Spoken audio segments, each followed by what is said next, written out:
ಹಸಿವು ಎಂದೋರ ಹೊಟ್ಟೆ ತುಂಬಿ ಹರಸುತ್ತಾಳೆ.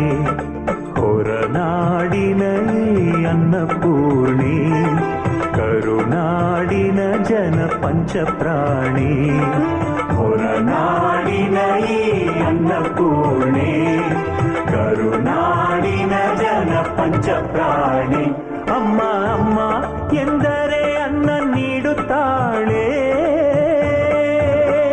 ಓಂಕಾರ ಬೀಜಾಕ್ಷರಿ, ಹೊರನಾಡ ಪುರಾಧೀಶ್ವರಿ, ಸೌಭಾಗ್ಯ ಭಾಗ್ಯೇಶ್ವರಿ, ಸೌಂದರ್ಯ ರತ್ನಾಕರಿ. ಸೌಭಾಗ್ಯ ಭಾಗ್ಯೇಶ್ವರಿ, ಸೌಂದರ್ಯ ರತ್ನಾಕರಿ, ವಿದ್ಯಾನ್ನದಾನೇಶ್ವರಿ, ಮಾತಾ ಅನ್ನಪೂರ್ಣೇಶ್ವರಿ, ವಿದ್ಯಾ